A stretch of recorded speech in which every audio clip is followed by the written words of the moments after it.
O SBT existe há mais de 40 anos e durante essas décadas vários momentos fora do comum, bizarros e inesperados já aconteceram durante a sua programação. Desde problemas técnicos até mesmo o próprio conteúdo das atrações que saíram de sua normalidade. Nesse vídeo eu listei vários casos, contendo alguns que não são muito comentados. A gente sabe que também existem muitos casos polêmicos e que já foram tema de inúmeros vídeos na internet, até já saturou um pouco alguns casos, então esses no momento eu não darei muita atenção. E tem até um em específico que eu já comentei em um vídeo meu, mas é claro que existem vários outros casos que eu posso sim comentar em uma próxima parte, e isso se vocês gostarem do tema. Então não se esqueça de deixar o seu like, comentário e bora para o vídeo.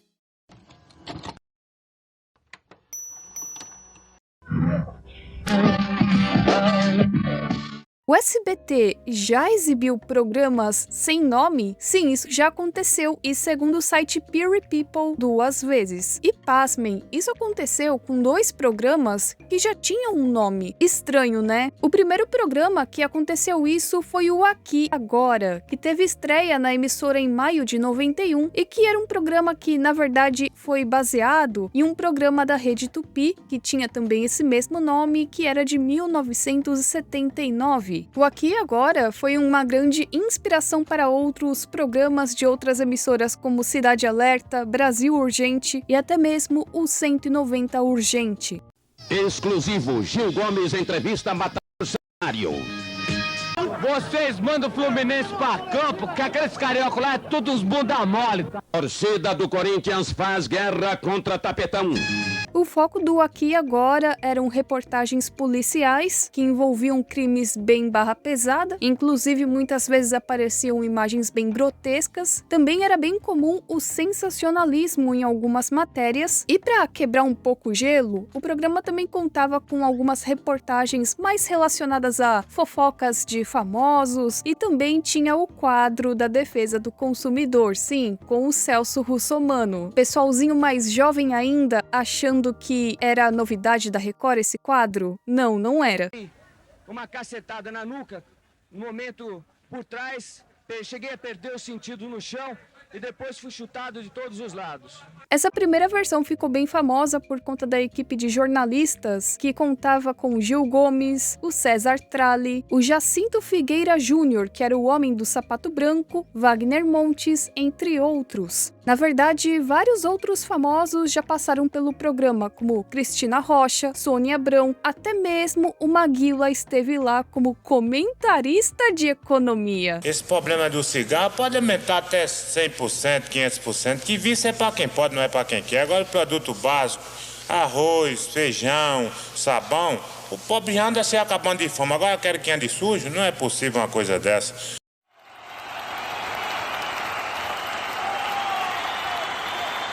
Gente, eu acho que esse programa merece um vídeo especial dele ou um iceberg. O que vocês acham melhor, um iceberg ou um vídeo especial? Aqui Agora era um programa que dava bastante audiência, tanto é que tiveram algumas vezes em que o programa atingiu 50 pontos, ficando à frente da Globo. Mas conforme os anos foram passando, digamos que o programa foi caindo no esquecimento e foi perdendo os pontos de audiência, além de perder espaço na grade do SBT. E um belo dia, em 1996, segundo o almanaque do SBT 30 anos, o programa passou a ser exibido sem nenhuma vinheta, sem nenhuma logo, tipo, sem nada. Era só os apresentadores, os jornalistas e os casos policiais, as outras reportagens, mas não tinha nenhuma vinheta, nem nada. Nem no telão que ficava atrás tinha o nome do programa, nem mesmo nos créditos. E sinceramente eu gostaria de entender por que o Silvio Santos achou que isso seria uma boa ideia. Será que é porque o programa já não estava com muita audiência? O Aqui Agora saiu do ar no dia 25 de abril de 97 e foi substituído pelo saudoso Disney Club. Mesmo assim, o Aqui Agora tentou voltar 2 vezes para a emissora. Uma foi em 97 e outra em 2008, mas não deu certo. Foi por causa de baixa audiência.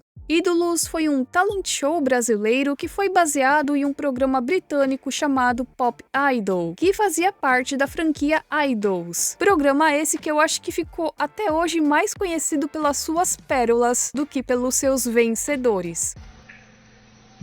Era isso que vocês queriam? Veio pra cantar ou pra deitar? Eu sou poeta, sou ator. Eu acho que você entrou no estúdio errado, querido. Vocês conhecem a Madonna? Vocês também concordam? Ele teve estreia em 5 de abril de 2006, sendo substituído pela sessão de filmes Quinta no Cinema. Ele era apresentado pelo Beto Marden e Lígia Mendes e contava com a participação do Arnaldo Sacomani, do Carlos Eduardo Miranda, da Cíntia Zamorano e Thomas Roth. No SBT ele ainda ganhou uma segunda temporada que teve estreia em março de 2007, mantendo os apresentadores e jurados que também estavam na primeira temporada. Mas é aqui que começa a treta e a bizarrice, porque a Record queria muitos direitos de produção do Ídolos. Ela vivia entrando em contato com a Fremantle, que era a empresa responsável pelo Ídolos, né, que continha os direitos autorais do programa e etc, porque a Record queria comprar o mesmo formato e colocar na emissora dela. Do outro lado, o SBT alegava que tinha os direitos autorais no Brasil, sendo assim, a emissora tinha prioridade na negociação de novas temporadas. Mas o interesse na Record existia por quê? Porque o SBT, isso eu nem acho que é algo fora do comum, a gente sabe como o SBT é, né? Eles quebravam várias regras do contrato e mudavam muito o formato do programa. E digamos que não gostavam disso. Morte ao saco mole! Morte ao saco mole! Morte ao saco mole! Mais alto!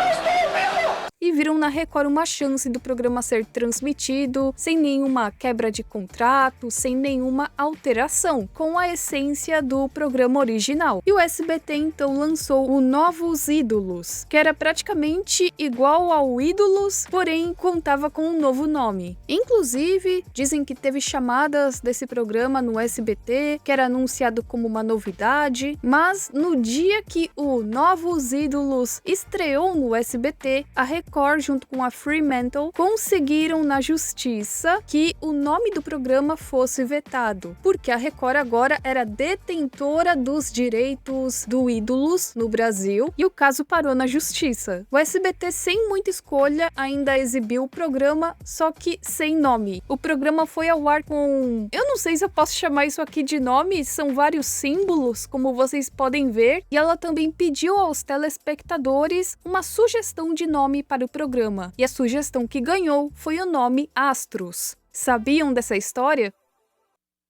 Esse programa ainda não tem nome. Vamos pular essa parte. Melhor. Mas já é um sucesso. Adoro. Nesta quarta, 15 para as 10 da noite, Você não pode perder sua vez aqui. no SBT.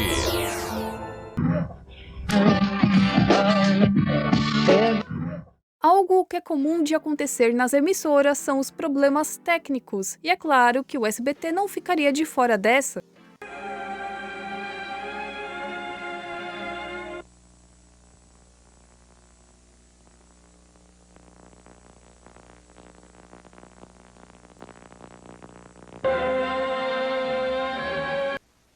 Estivemos fora do ar por falta de energia elétrica em nossos estúdios. Voltamos agora com nossa programação. Eu falarei de um erro clássico, que é quando rebobinavam o programa exibido. Exibiam uma série ou uma novela e do nada começavam a rebobinar, o que dava um efeito bem bizarro, porque a gente não esperava por isso. Aqui eu tenho um exemplo com o Siga Bem Caminhoneiro. Pega o meu olhar.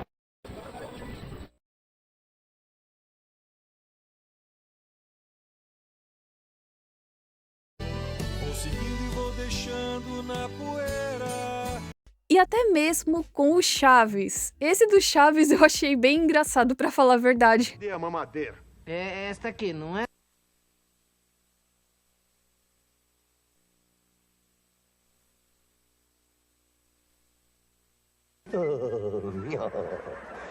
E esperem só até eu ter minha bola quadrada. E falando de Chaves, tem esse aqui que é clássico, que aconteceu durante uma sketch de um episódio que foi exibido lá por volta de 2012. Enquanto era exibido o episódio, vazou o áudio de alguém falando o seguinte: Corta fora essa cena inteira, não vale nada disso. Corta. Fiquei com dozinha do Chaves agora. Mas e quando o erro é um erro de escrita? Sim, isso já aconteceu também. Isso aconteceu nesse caso aqui em uma reportagem onde falavam a respeito do Enem, mas nessa reportagem aqui, ao mencionar o Enem, eles escreveram com o N no final. Lembrando que Enem é Exame Nacional do Ensino Médio, não do ensino médio. Eu acho que isso aqui foi um erro de digitação. As inscrições só podem ser feitas pela internet. Elas começam na próxima segunda-feira, dia 23, e vão até 10 de junho. O valor é o mesmo do ano passado. Era muito comum a pancadaria entre os outros quando o assunto é programa do Ratinho. Todos nós já sabemos disso. Rolava o teste de DNA e dependendo do resultado, rolava treta, rolava briga, todo mundo saía na porrada. Toca aí, vamos tocar um pouquinho. Toca a música do programa. Porra, batendo para. Segura ele. Mas teve uma vez que nem o Ratinho escapou dessa. Alguém quis inovar e deu uma microfonada no senhor Rato. Eita! Mostre a cara! Mostre a cara!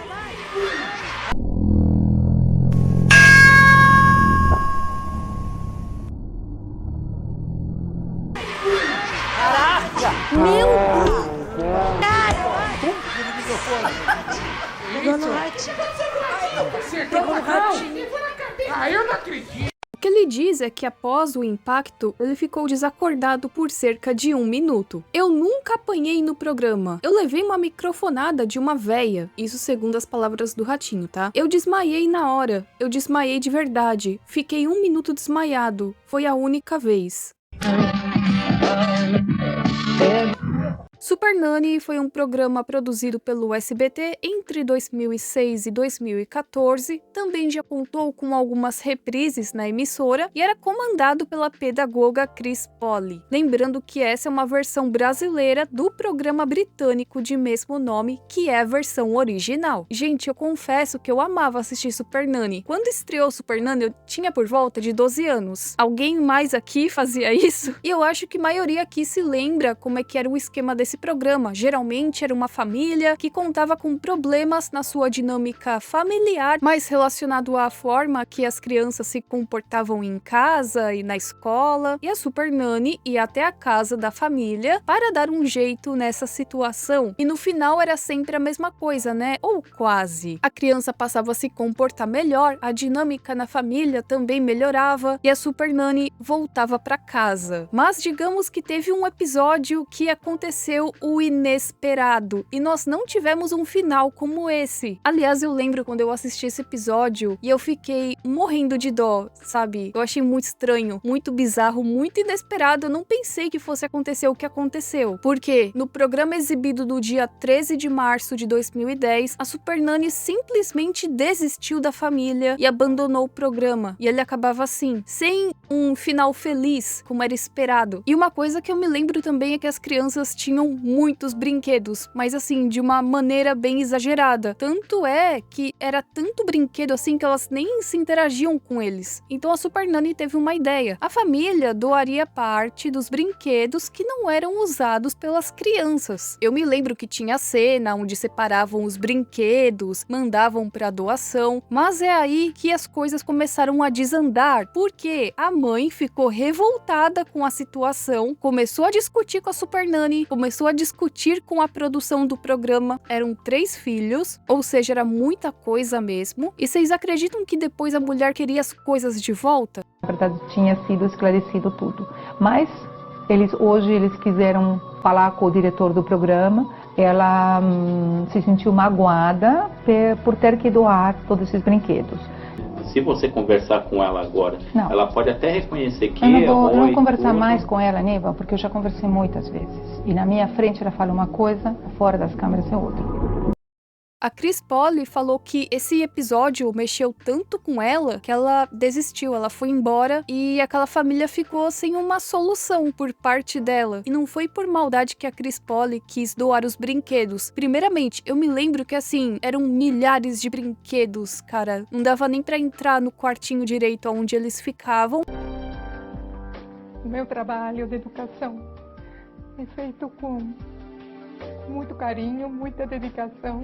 Eles foram doados realmente para o orfanato Lar de Nice e que eles não vão ser retirados lá do orfanato. Nesse programa em específico, a Chris Polly notou que a mãe passava grande parte do dia no computador e com isso não dava devida atenção às crianças. E por conta dessa falta de atenção é que as crianças causavam bastante em casa. A mãe dava brinquedo para as crianças para compensar a falta de atenção para os filhos, que é um problema também grave, né? Porque depois de um tempo, isso traz sérias consequências. Mano, isso foi uma coisa que me pegou de surpresa. Você concorda? O quê? Você tá dentro da sua casa, vem lá aquele monte de brinquedo, era dos meus filhos, eu me assustei, eu me choquei. Então, o que prova que nada mudou dentro de você, entendeu? Chris também pensou que essa seria uma maneira de que a família poderia se interagir mais, até mesmo no momento de juntar os brinquedos e decidir o que vai ser doado, o que não vai ser doado.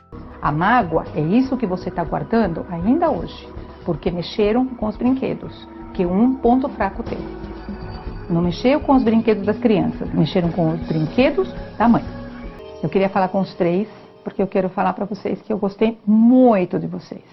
Quanto a esse programa, dizem que há uns tempos atrás ele estava completo na internet, mas parece que sumiu do YouTube. Eu já comentei em um outro vídeo meu que Super Nanny também é uma Lost Media, que tem uns episódios que são bem difíceis de você encontrar, por mais que você encontre vários episódios na coleção de DVDs da Super Nanny. Vocês se lembram desse dia?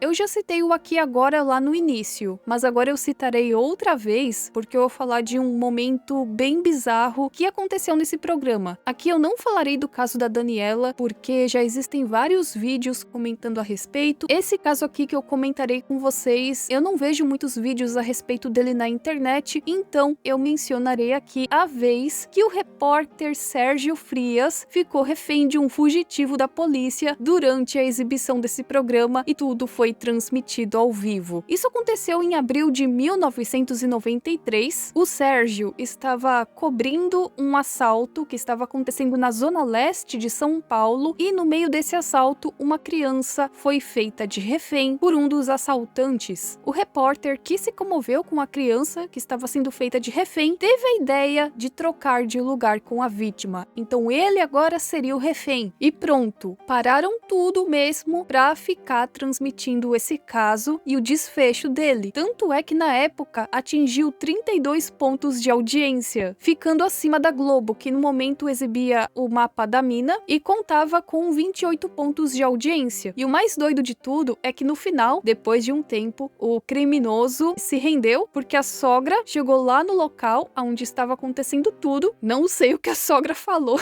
Ó, não subestimem o poder de certas sogras, hein? E o Sérgio foi liberado sem nenhum machucado, ele não tomou tiro nem nada, e foi isso. Foi um dia bem doido no Aqui Agora. Tudo isso aconteceu durante mais ou menos 1h30. Enquanto ele era feito de refém, ele ainda estava com o microfone na mão. Eu não sei se tem vídeo disso na internet. Se eu encontrar alguma coisa eu coloco aqui, mas se não, olha só, temos um caso de Lost Media do SBT, que eu preciso comentar, preciso fazer um segundo iceberg das Lost Medias do SBT, não é? Que caso doido foi esse?